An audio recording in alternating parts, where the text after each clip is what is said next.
ताज ताज भी मारे हैं, उस पर भी किस तरह से कहा है कि उसमें देखेंगे तो शिवलिंग है, इससे पहले भी कहीं इमारत खोदोगी तो वहाँ देखोगे तो मिलेगा। इस तरह की प्रतिक्रियाएं आ रही है। और क्योंकि कल दशहरा है, दशहरा कह रहा है कि जो अंत होता है पाप का या रावण किस तरह चलता है, क्या क्या कहना चाहिए? देखिए, खाली हर साल जिस तरह से दशहरा मना के रावण को फूका जाता है, वो सिर्फ इनको उसमें नहीं, अपने दिलों से भी रावण को फूकना पड़ेगा। जो इस प्रकार के चंद लोग हैं जिनकी मानसिकता अलग है, वो अगर सच्चे रास्ते पे अगर सही चलें, अगर उनके अंदर वाकई में देशभक्ति की भावना है और समाज के अपने धर्म के प्रति वो वफादार हैं, तो ये तभी सही चीज से लागू होगी जब वो सर्व धर्म के लिए काम करेंगे और अपने देश के लिए काम करेंगे।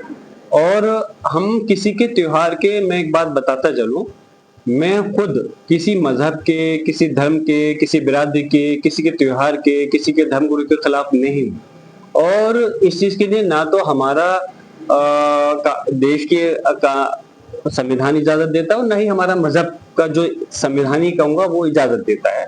हम चाहते हैं कि इस देश के अंदर सभी धर्म के लोग मिलकर करके रहें और अपने धार्मिक त्योहार खुशी से सुकून के साथ मनाएं।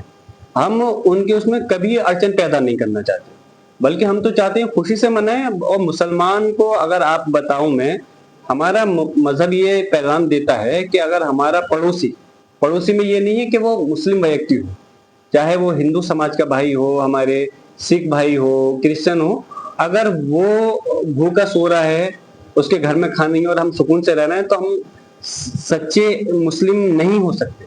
हमें उस तरह से उसकी भी केयर करनी पड़ेगी।